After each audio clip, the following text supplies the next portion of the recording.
Buenos días.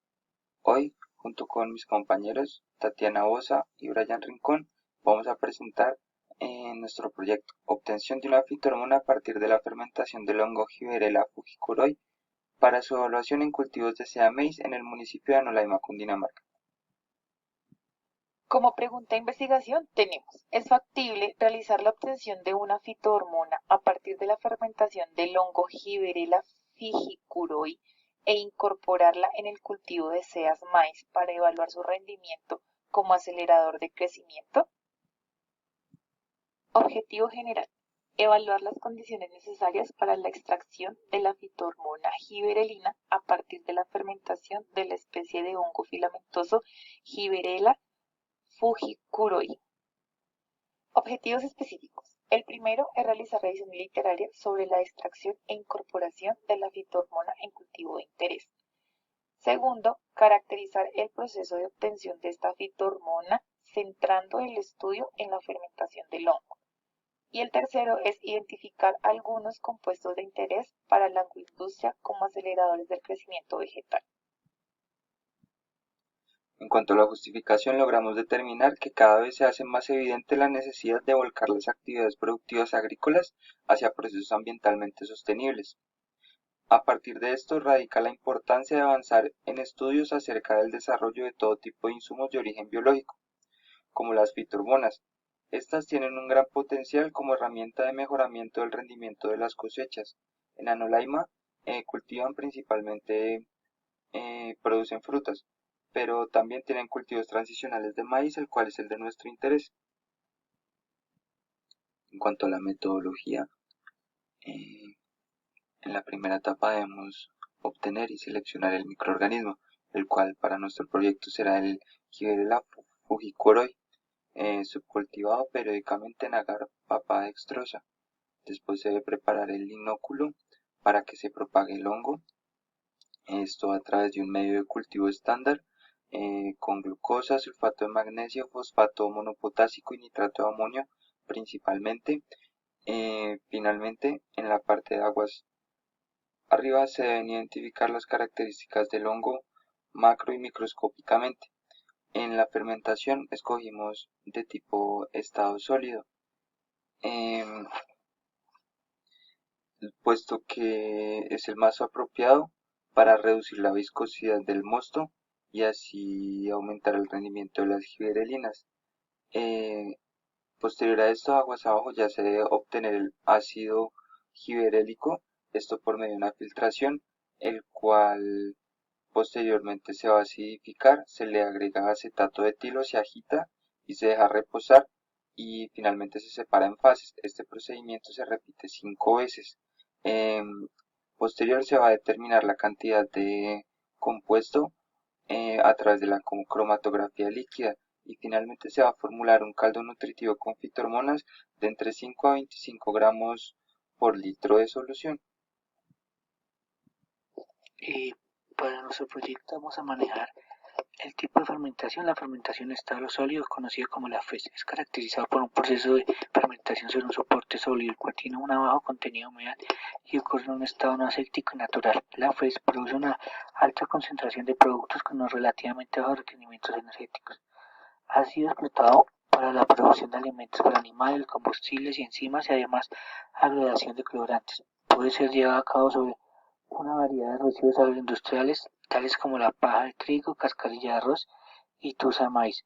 Para la selección de microorganismos, no todos los microorganismos se encuentran capacitados para desarrollar sobre un sustrato sólido. La principal limitación son consecuencias de los requerimientos de actividad de agua de los diversos tipos de microorganismos y de su capacidad de anclaje o de penetración a matrices más o menos porosas, características del sustrato. En la mayoría de las partes de las fermentaciones en estado sólido, el soporte y el sustrato conciernen, por ello es frecuentemente la formulación de los medios de cultivo se trasen en materiales tales como granos de cereales, semillas y residuos agrícolas. Características: 1. Insolubles en agua o en la solución humectación con el fin de garantizar durante la incubación las condiciones del cultivo de estados sólidos. 2. Elevado el contenido en carbohidratos o proteínas, ya que estas modalidades de cultivo permiten la utilización de elevadas concentraciones de sustrato. Sin duda, el factor más decisivo sobre una fermentación estado sólido es el nivel adecuado de función de la naturaleza del saruto y el tipo de producción final y los requerimientos del microorganismo. Diseño de fermentadores en estado sólido. No es abundante en la literatura disponible acerca del diseño de los fermentadores en estado sólido, siendo que se asocia al aspecto que ha recibido una menor atención y limitándose en la mayor parte de las ocasiones a desarrollar más artesanalmente que sintemáticos. En estos podemos encontrar celdas de madera, fermentadores de olla tapa y fermentadores de bandeja, siendo fermentadores de bandeja uno de los diseños más ampliamente utilizados en la fermentación con estado sólido, tanto a escala de laboratorio como en plantas industriales. Básicamente el fermentador consta de una cámara de temperatura controlada provista de humidificadores y un sistema de ventilación en las que sigue disponible una bandeja habitualmente perforada donde se depositan las finas capas de sustrato. Ventajas. Primero, simplicidad de los medios de cultivo, ya que generalmente un único sustrato proporciona casi todos los nutrientes. Segundo, fermentadores con menos requerimientos espaciales, ya que los sustratos se utilizan más concentrados y no utilizan grandes volúmenes de agua. Tercero, mayor simplicidad en el diseño de los fermentadores y los sistemas de control. Cuarto, mayores facilidades para la obtención y aplicación de inoculos, pudiendo utilizar las épocas directamente en la mayor parte de la situación. Quinto, facilidad para el escalado de los procesos. Desventaja. Primera, frecuentes necesidades de pretratamiento de sustratos. Segundo, dificultad para mantener los niveles óptimos de humedad durante la fermentación. Tercero, ausencia de metodologías analíticas simples para determinar el crecimiento microbiano. Cuarto, dificultad de control y regulación de variables del cultivo como temperatura, humedad, pH y oxígeno libre durante el proceso. Quinto, dificultad para la agitación en aquellos suelos que así requieren. Para la investigación analizamos dos tipos de resultados. El primero fue el de la cromatografía para la detención de las giberelinas, que en este se destaca por su fluorescencia y color frente a un reactivo adecuado.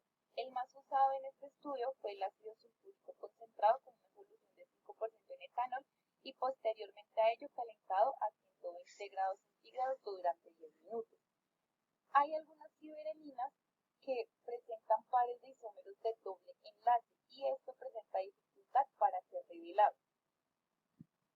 Las diferencias encontradas en la floración entre los tratamientos se relacionan como la diferencia que hubo en el crecimiento de la planta, presentando un crecimiento más acelerado en las plantas a las que se le aplicó las diferentes concentraciones de giberelina, evidenciando también una relación proporcional con la mayor dosis aplicada, que fue 150 partes por millón, presentando mayor altura de la planta, enseguida de las dosis de 100 partes por millón, 50 partes por millón, y el último que fue el testigo, al cual no se le aplicó nada.